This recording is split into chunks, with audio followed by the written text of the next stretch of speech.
Okay, so we're getting ready to start. Welcome, everyone. If you're here with us, we'll be talking about housing and segregation in Chicago. There is a chat, and I dropped some links in the chat of Grace's work, and also some of Ben's extensive work on Cabrini Green and public housing in Chicago. You can take a couple minutes to look through them. We'll be speaking about, again, housing and segregation today in just about a few minutes. There is a chat on your right side, and I'll be able to look at the questions that you put there. So if you want to ask me questions as we're speaking, I'll be translating those questions to the panelists. You can also wait at the end. We'll have a couple minutes for questions at the end of our presentation or conversation here today. So thank you so much for taking the time on a Friday afternoon to come chat with us, and we'll get started in just about a couple minutes.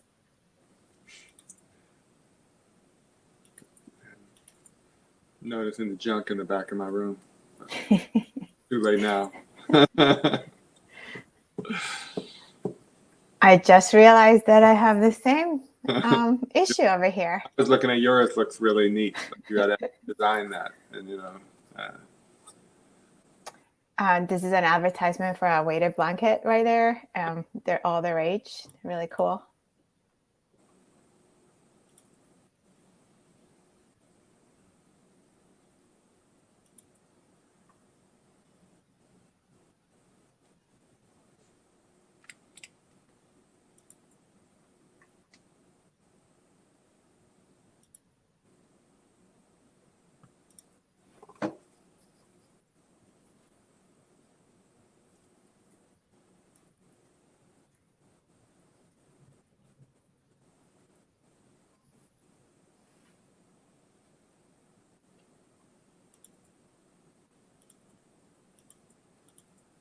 Okay, it looks like the chat for our session is not working. I have messaged the organizers, and hopefully they can fix that. But otherwise, we'll be here. We'll be chatting. Hopefully, we'll get to some of your questions. Thanks for sticking with us through technical difficulties.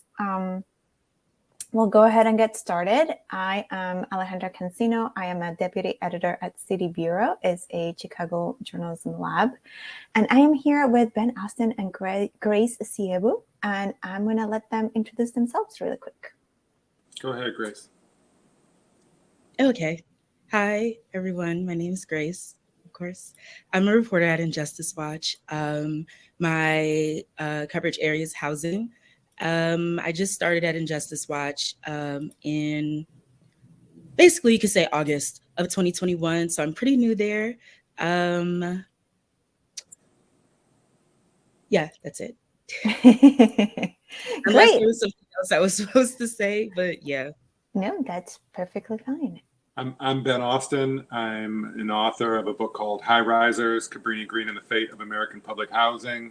And I'm a Chicagoan. I'm an author, a writer for magazines, and a podcast host. And I'm very excited to be here and to talk with you guys.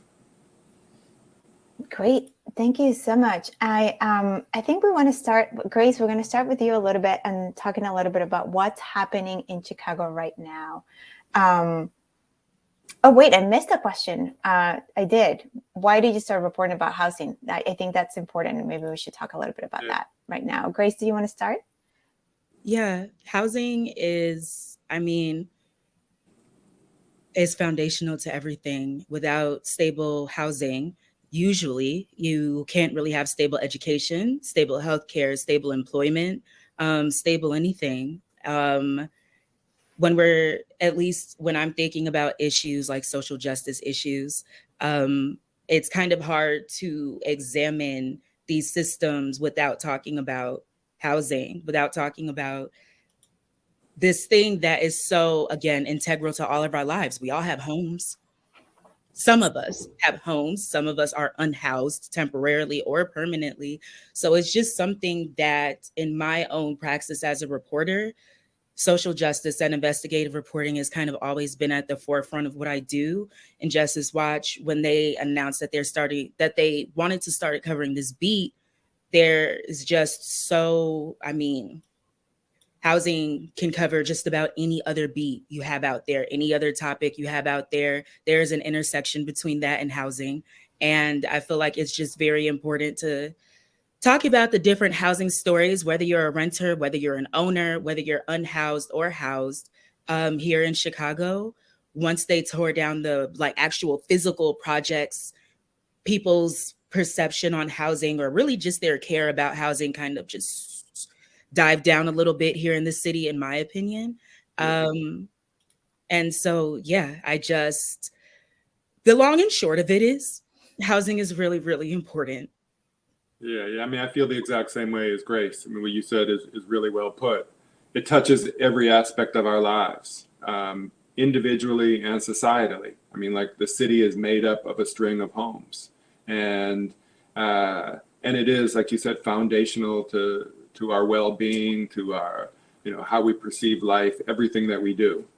And, in my own reporting, seeing, a place like Cabrini Green, for instance, that it wasn't just sort of like some sidebar or some, sub-story of the city. It really was a way to kind of see the entire city and the entire country.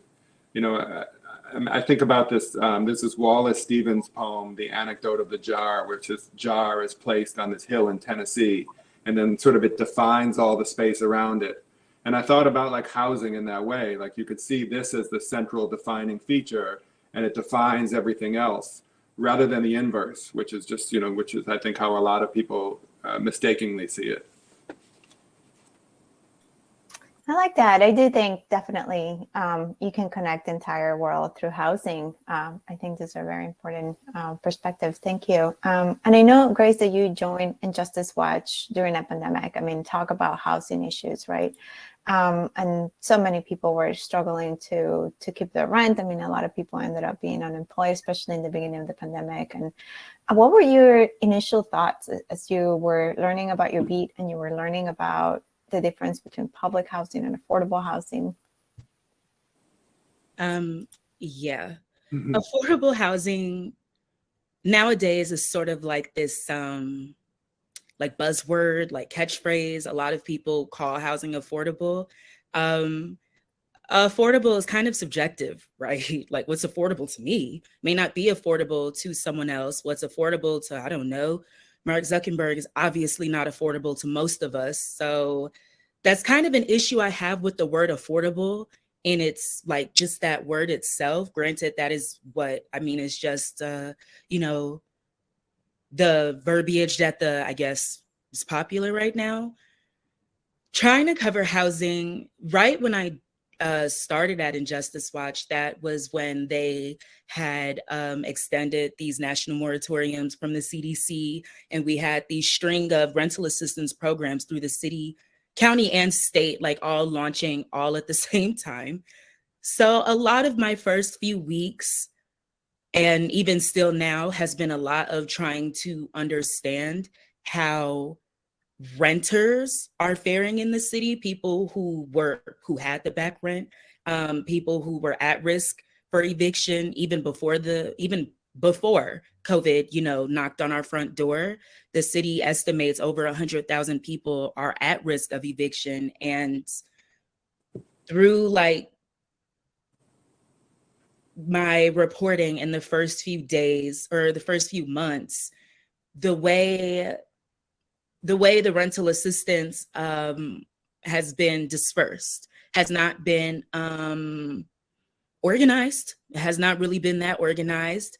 It has been slow to reach some people. There are a lot of snafus between whether landlords are applying or not applying.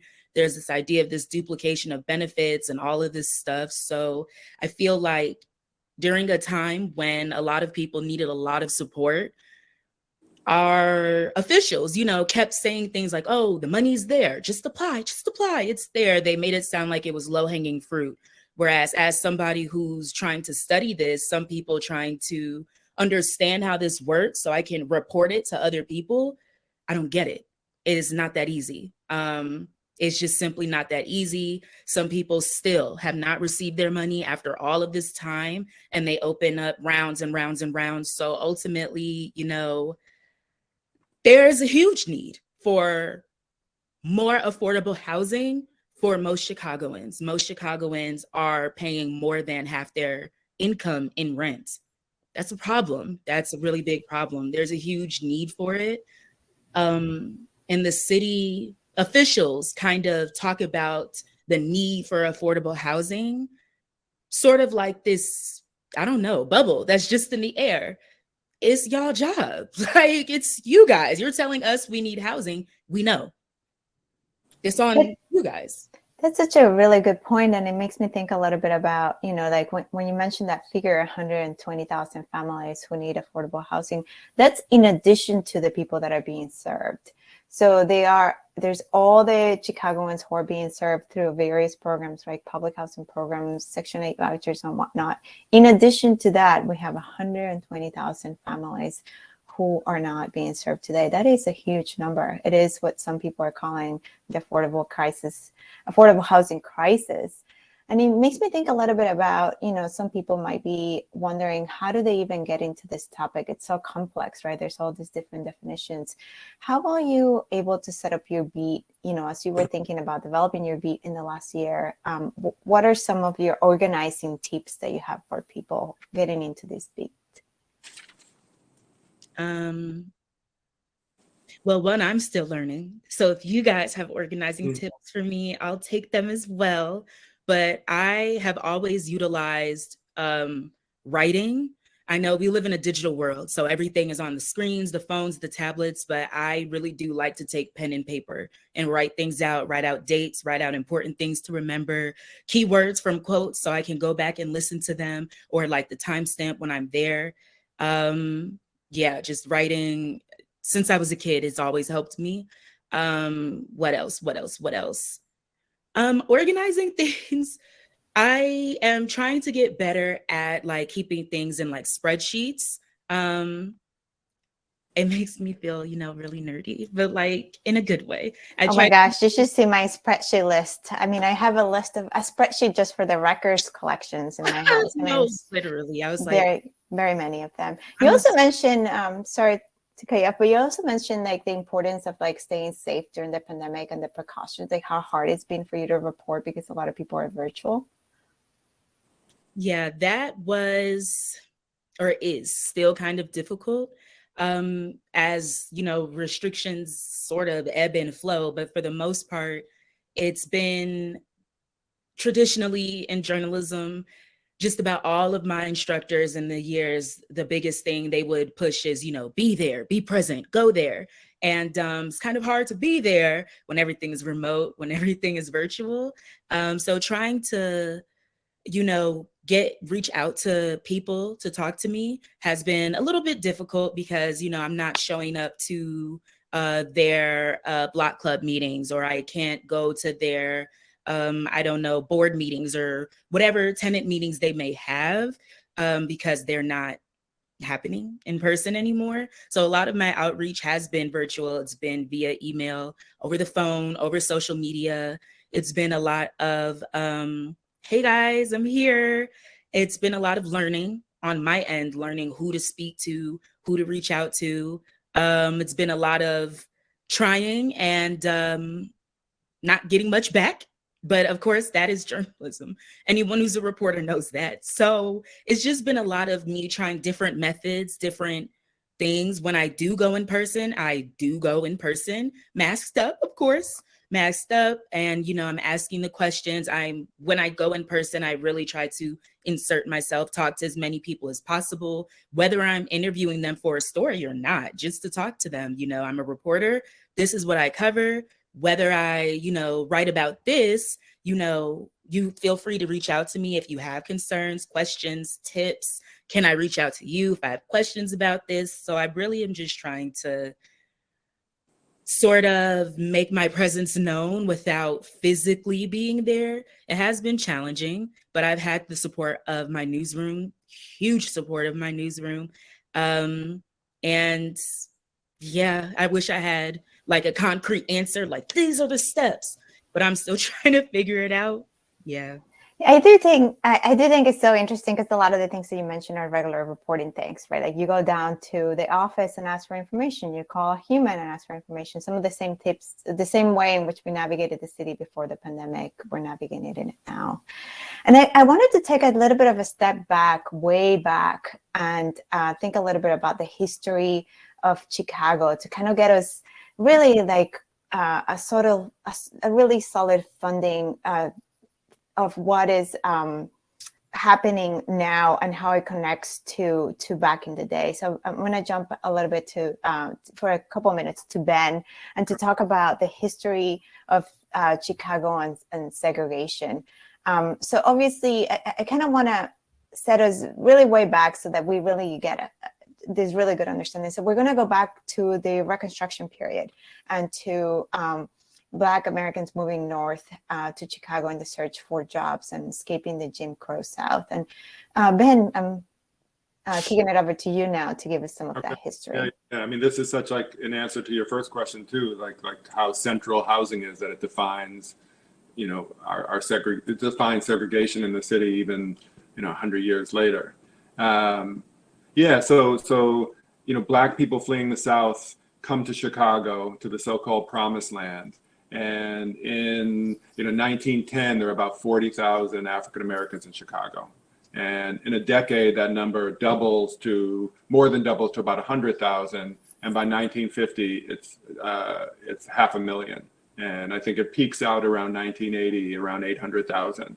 So like huge influx. I mean, amazing numbers, you know, unseen in the history of this city or really the country.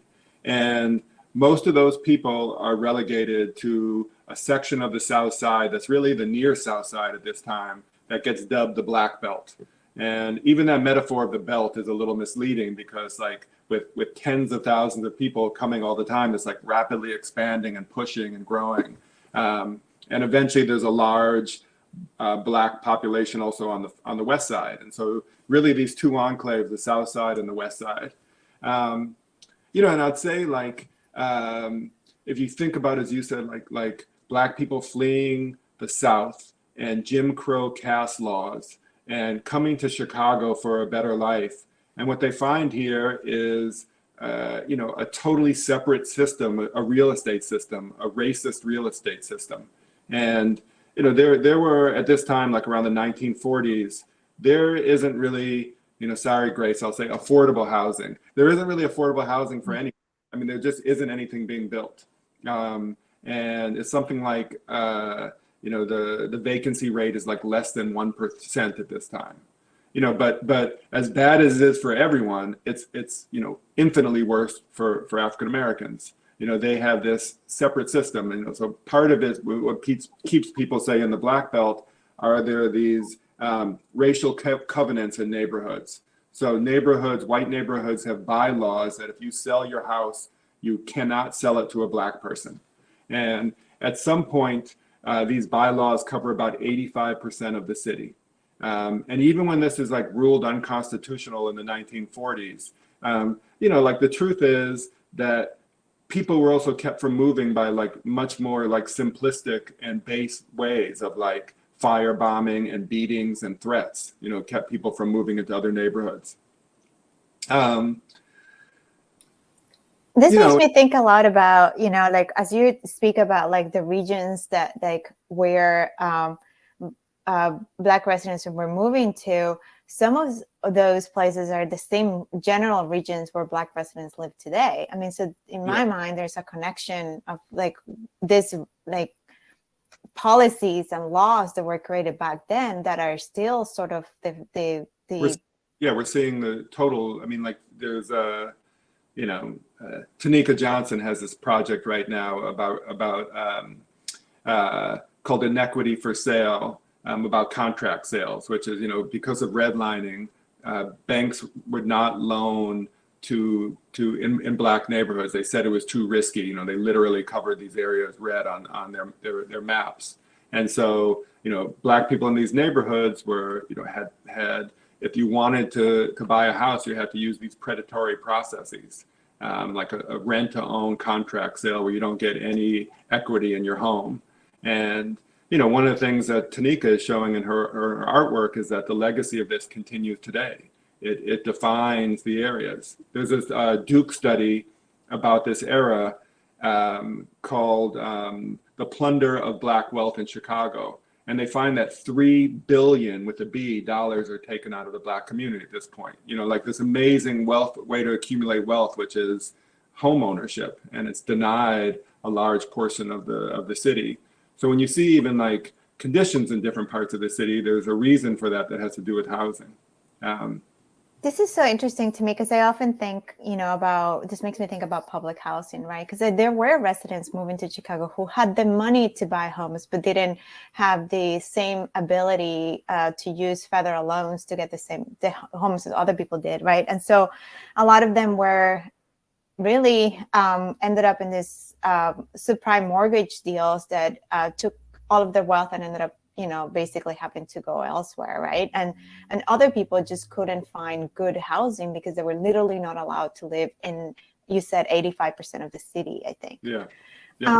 So it makes me think about, like, if we move it to, the 40s and the 50s when public housing buildings were being built, what was happening and why is it that a lot of those buildings ended up mostly inhabited by Black residents? Yeah. Well, the first thing I'll say is, like, public housing, in light of what I just described, was sort of like a godsend for a lot of people. And, both in my reporting and other reporting of people describing it as heaven and so on, you're in these neighborhoods where you couldn't get loans, and so people couldn't fix up the apartments, and you had a captive real estate market for landlords wouldn't improve, and so there were dangers of fires and other things. And suddenly you have this like property that's brand spanking new, and that it has a city manager, a city landlord that you could call up, and not some dude. And when Ida B. Wells opens this development on the South Side in 1941, I think, there's like a parade, and there's like I think there's 1,600 units there, and something like 18,000 people apply. Like, that's what the demand was. So the demand was greater among, proportionally for Black people because there were fewer options. But initially, like, public housing is, it's segregated in the sense of some developments are all white and some are all Black, and there are a few that are integrated. But the demand is coming from both. Your question about, like, why do they come predominantly Black is, like, a complicated one.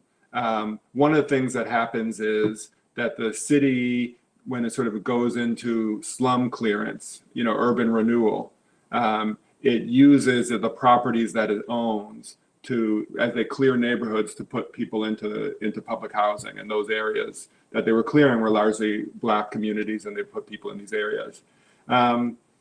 It's also, white people are leaving the city at the same time. The white population is plummeting. People are moving to the suburbs. They have an open housing market to go anywhere. So that happens at the same time.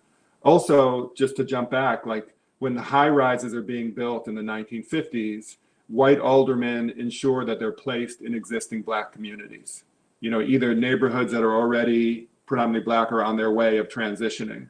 And so you think about even the boundaries of the city, like, here you have these giant structures in cement and steel that are, like, defining those boundaries.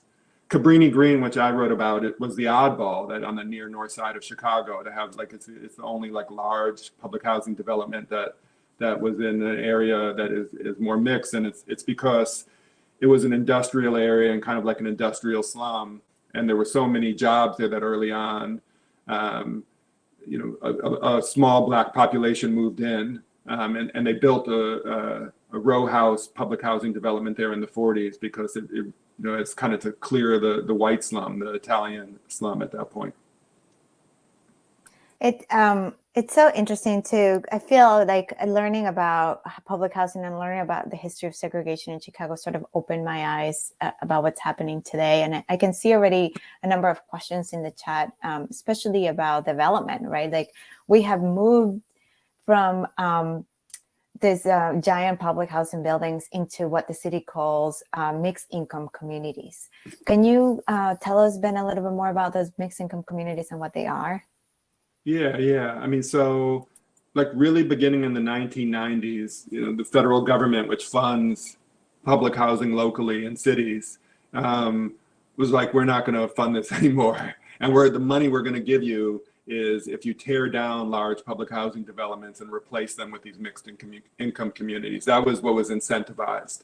And to be honest, like cities were like, wishing they could do this, like they sort of, they wanted to get rid of public housing developments, and Chicago was trying to do it for decades. St. Louis did it in the 1970s, and it just wasn't tenable politically or even like socially, like where are all these people going to go? But now the money was coming in, and so we entered an era of large scale demolition and clearance, and building in place of those. Even at their best, a mixed income community, which sort of combines like, part of it would be the lowest income earners would be public housing, and then sort of middle income earners would be lightly subsidized, and then in some places also market rent, so that could kind of fund the development. And they were mostly mixed. They were mostly like public-private ventures, but even in their best, like they're much smaller, and only a small percentage are of the lowest income earners. So like in terms of demand, it could never really meet the demand. I mean, that's why, as Grace is talking about the 120,000 units that we're short right now of affordable housing, like this just can't meet the demand. I mean, even when this was going on, the waiting list at public housing, Chicago Housing Authority was like 250,000. It was like, the demand has always been that great. It's so interesting because in Chicago, the big plan to move forward to mixed income communities is called the Plan for Transformation. Yeah. And the city often talks about it as like this plan to move us forward to create mixed income communities. But the reality is more than 10,000 units of public housing were lost through the Plan for Transformation. So it was not only to privatize the public housing, but also to reduce the number of public housing units in the city.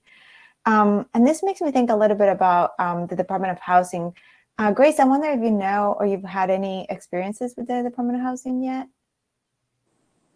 I have not had any real experiences with the city's Department of Housing yet. Yeah, because it's often a question that I get a lot. It's like, well, what is the difference between the Department of Housing and the Chicago Housing Authority? Ben, do you want to take a stab at it? Yeah, I mean, so there's the federal entity that funds housing is HUD, the Housing, Urban Development, and so they have branches in cities as well, and so they're, it is the funding mechanism for the Chicago Housing Authority.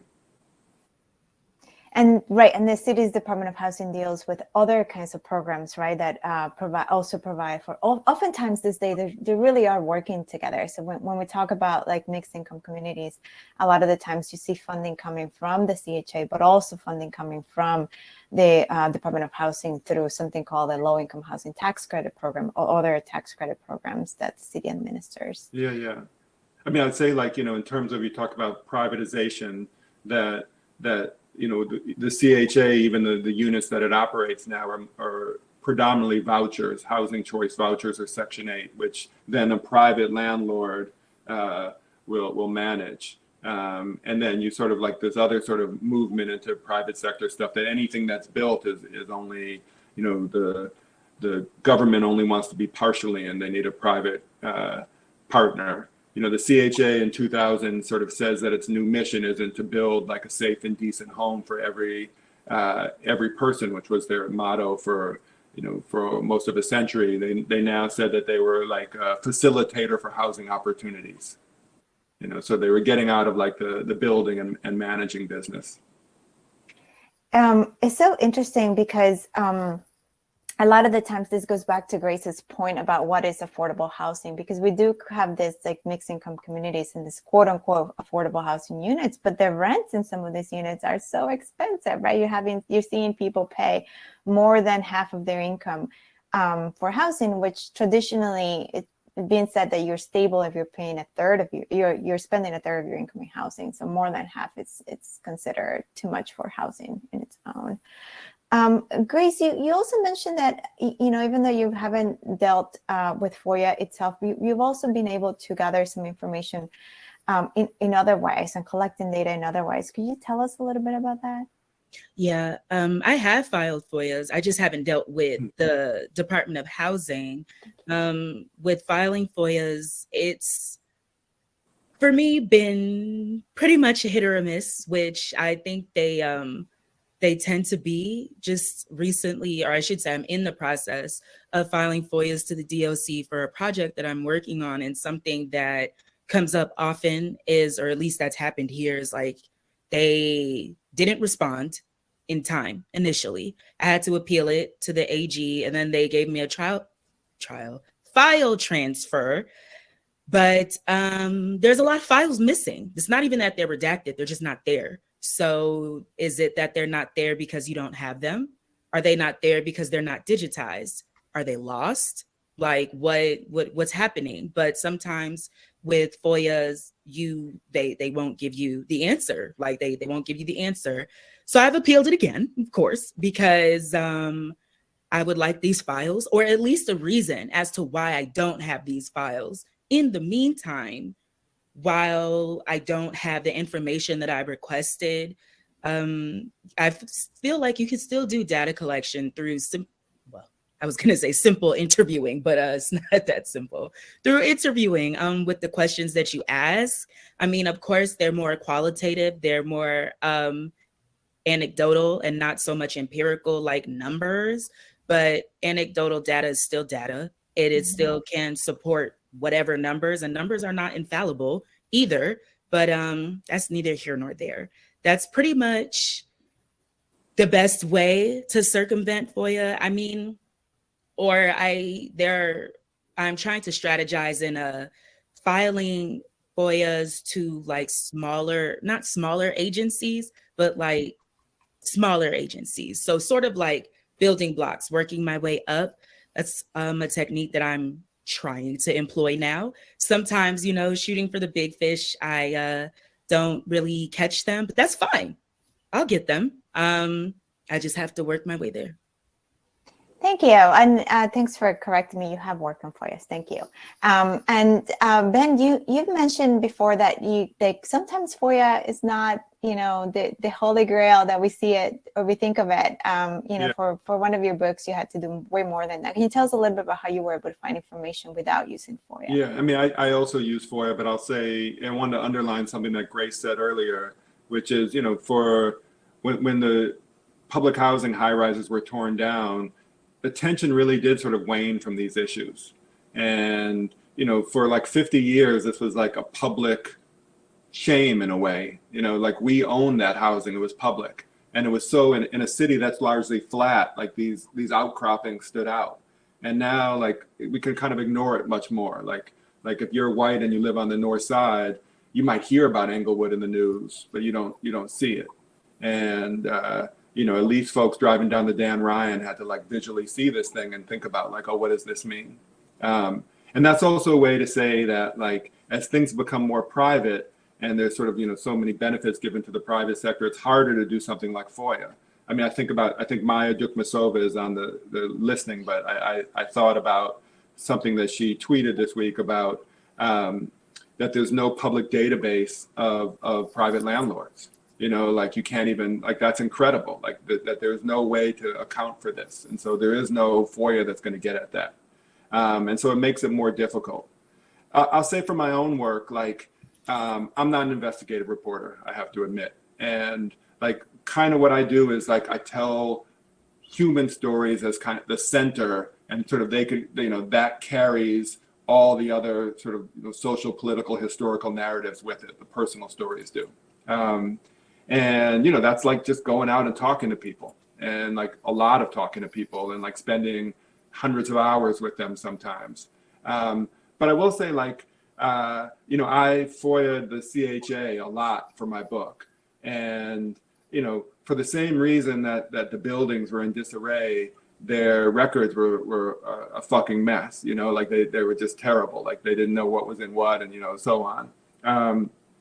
But the things I did get, from blueprints to contracts to photographs to like resident management notes to different kind of construction minutes. It all sort of fleshed out the other stories. Like to tell someone a personal story, like these were all the other things that also gave material to it, and sometimes also corroborated things or jarred people's memories or became ways to tell the fuller story. So yeah, I used it extensively, but I used it in conjunction with sort of like with people, because partly what I was trying to do was to dispel myths that like there's sort of a monolithic story about a place like low-income housing or public housing, that it's just all sort of despair and dereliction and so on, and that like you go to a place, a community of 15,000 people, even if it's like balled up into just a few acres in the city, like there are 15,000 stories there, and they vary in that way, and to sort of capture that. I feel like I'm going to push back a little bit and tell you that you are an investigative reporter, because you just mentioned tools that we all use as investigative reporters. You mentioned meeting minutes. Like, I don't know where I'll be without them. You mentioned construction minutes. You mentioned blueprints. These are all the tools that reporters use to be able to flush out the information that they get and, flush out the stories. Maya says you're definitely an investigative reporter, by the way.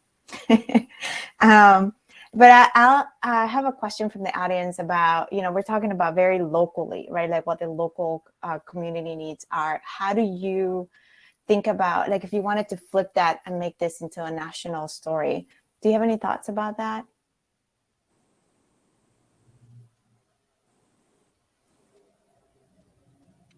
Like flip the need for affordable housing into a national story? Or maybe flipping the idea of what is happening in Chicago. What can we tell about what's happening nationwide via the eyes of Chicago? Is Chicago, a lot of people saw the idea of mixed income communities is not a Chicago idea, but Chicago was one of the big cities that implemented mixed income communities, and sort of a lot of people see it as a way of if Chicago is doing it, maybe we should do it too. And maybe that's not. We know locally that might not be the right idea. Grace, is it all right if I go? Oh, yeah. I'd say like I actually have a lot of experience with just this question. Like I'm a Chicagoan and I'm based in Chicago, but I have written primarily for national publications. And, for people listening, like there is a different kind of muscle you use when you're like telling the story locally or when you're telling the Chicago story outward looking, and you run into sort of a lot of problems too, of like prejudices, and like people have all these sort of assumptions about Chicago, or they're like, we already heard the Chicago story and that kind of thing. But it's true, like what you said, like Chicago is, especially when it comes to housing, it is like one of the like, experimental places of the country. It is like the place. It's like, it's a big city. It's not coastal, but it's sort of like, it can be, it's the biggest of these sort of middle cities.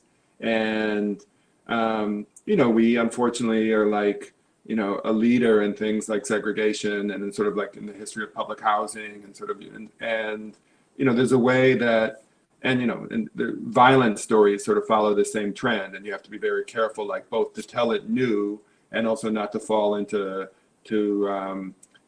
stereotypes. But yeah, I think pitching this nationally, like it really is a place where the rest of the country can see this as a model. And that's been true from like the great sociologists from the University of Chicago have written about just these issues for most of the 20th century. And, Black sociologists writing about Brownsville and so on. So yeah, we are a sort of model for the country. There's a question about, thinking about the housing beat and thinking about other beats like food and healthcare. Do you think that the housing beat is treated differently than other beats? Thinking about the fact that there's a lot of stereotypes for people who receive subsidies, right? I guess it's more of a comment, but I guess, yeah, the main question is, do you guys think housing gets treated differently than other beats, and why might that be? I mean, I wouldn't. The housing beat on the high end isn't like there's no shortage of like these damn TV shows about like designing the home or buying the house. It's on the low end, and I mean I think it has to do with sort of the vilifying of all sort of public aid programs and the poor. Part of like the great coup of the Reagan Revolution was like to talk about public subsidies as with all these sort of racial code words of dependency, like the welfare queen and so on, but also then to like vilify it as dependency, like this is bad for everybody. And, both Democrats and Republicans have run from this. So I think, what we're seeing is both like the confluence of race and class and how people don't really, we're seeing both people's racism and their classism and the interconnection of the two.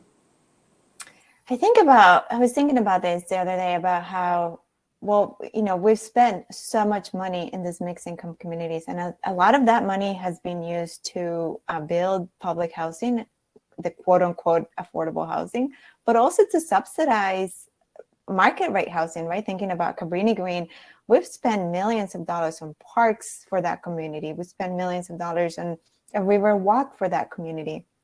These are amenities that communities in other parts of the city do not have, and some of them have asked for them, for parks and recreations.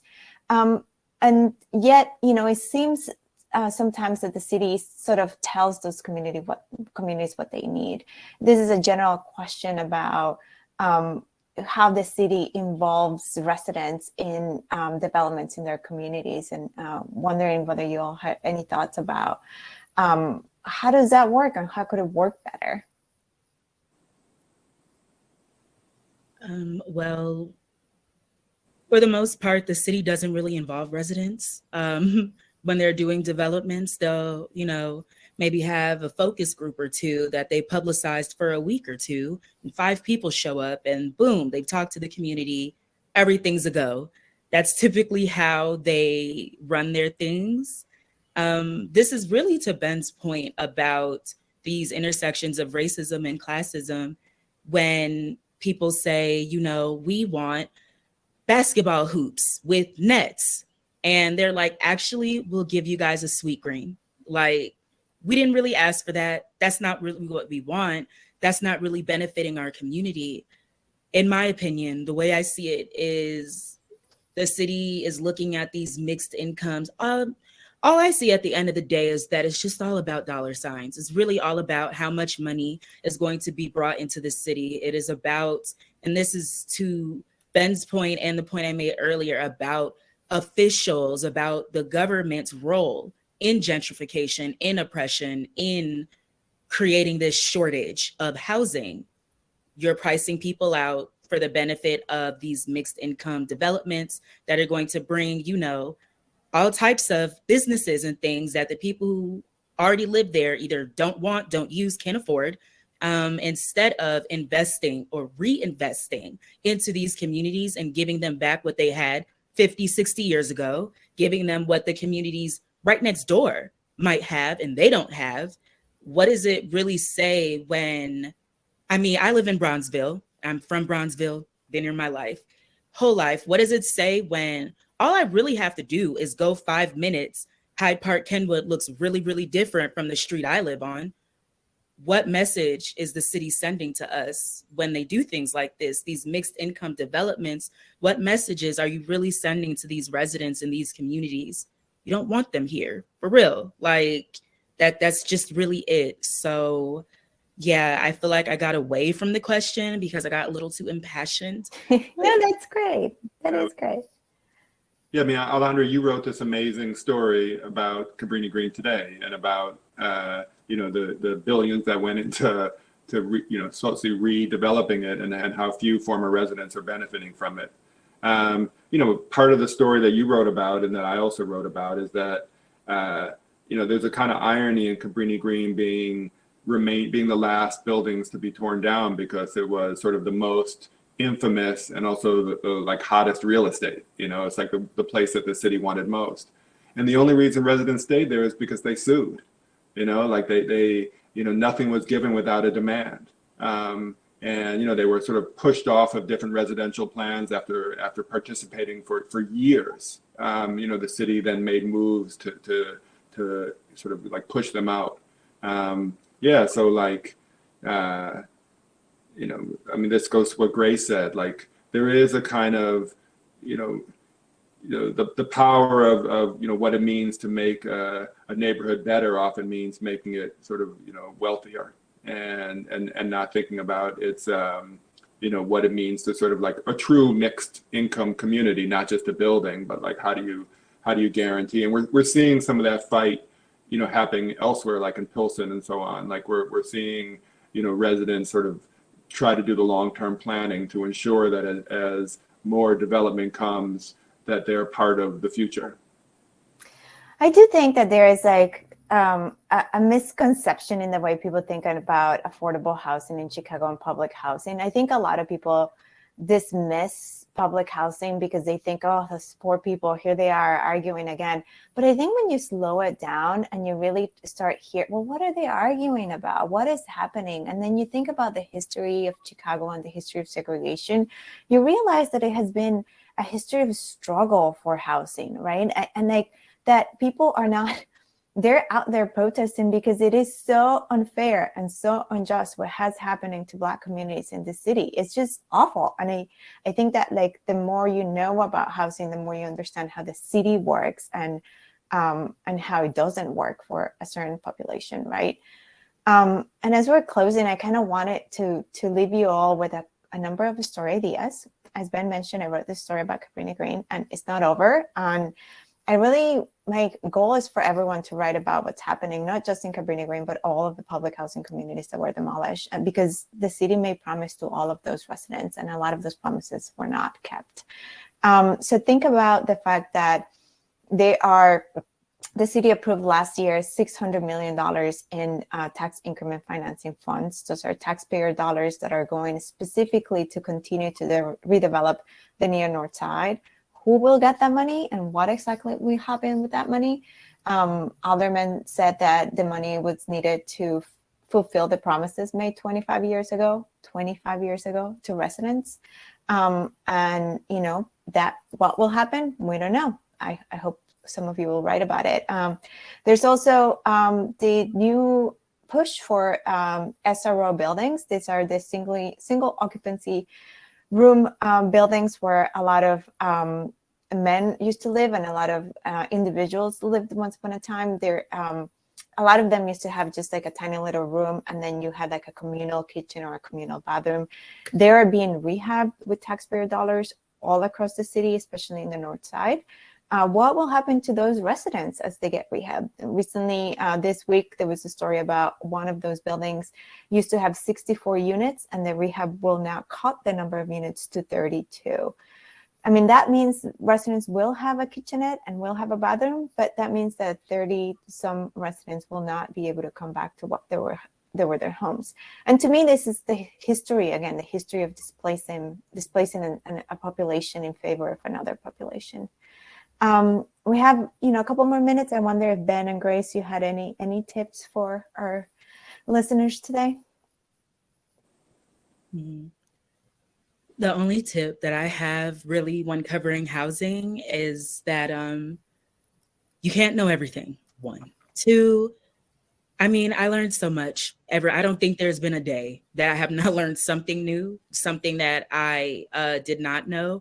And yeah, to Ben's point, I've been here my whole life, but learning more and more about housing has definitely given me a different perspective on how I view this city that I'm so familiar with, right? Like I've been here my whole life, but this job definitely, this role, I should say, in looking at housing, it just sort of has shifted how I see things a little bit, not in like a meta way, just sort of like in regards to housing. The biggest tip I have is to stay curious. And I mean, I feel like that's really cheesy, but like, yeah, just keep asking the questions, even if they sound, I ask dumb questions all the time. My coworkers will tell you, but like, you just really have to keep asking, because sometimes, for me, in my experience, a lot of the questions I've asked don't have answers. And that's a story. Yeah. I mean, I think just part of this conversation that makes me think about how housing, deeply, deeply ingrained in our psyche in this country is a wealth building mechanism. Like housing is a capitalist, enterprise.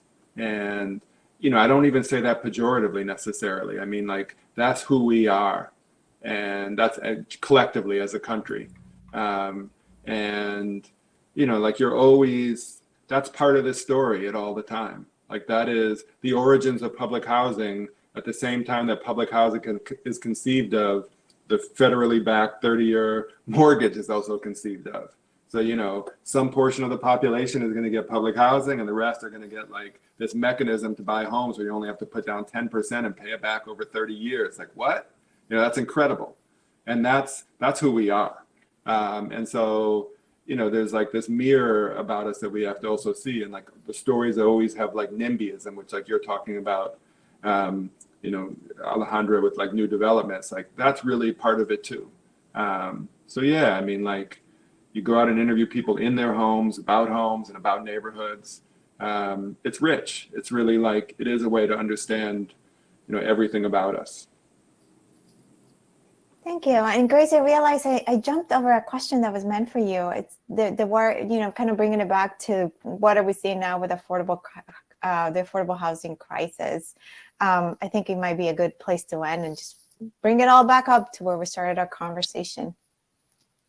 Well, right now, sort of the bigger, I guess, just like the biggest issues that I feel like I have come across like during these few short months that I've been reporting is sort of, I think Ben sort of touched on it a little bit earlier, where it's like any Joe Blow can buy a building, flip it, and become a landlord. There's really no oversight. There's no like accountability really. And when now majority of the landlords are, private landlords, and then there's no oversight, there's no accountability, it leaves space for a lot of hoopla, which is what's going on. I think that that's a huge issue. I think that I've been seeing even here in my neighborhood, rentals, and they're asking for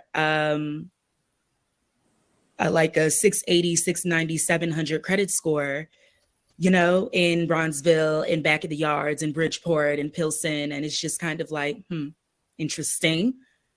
I, as seeing credit scores as a way, to price people out, to make sure you're having a specific type of person or people who are able to adhere within this system successfully into your or into this facility. Building. And I think the biggest thing that everybody knows is just these astronomical rents. Like they're insane and going up and up and up for a myriad of reasons. But ultimately, yeah, a lot of landlords, they don't have to set a fair market value rent. They can rent whatever they want. And there's no accountability. There's no oversight. So, I mean, at the end of the day, it's whoever can afford it and who can't, which goes back to, all of these other things that we've discussed. And it all just really works. Like the private landlords, policies, city officials, like all of these things do work in tandem. Like nothing is really happening by accident at all. Thank you. I think that's the perfect place to end. I can't thank you enough for being with me for the last 50 minutes. Thank you so much for all your comments or questions and for being here. Continue enjoying FOIA Fest. Thanks for being here. We'll see you next year. Thank you so much. Take care. Bye-bye, everybody. Bye.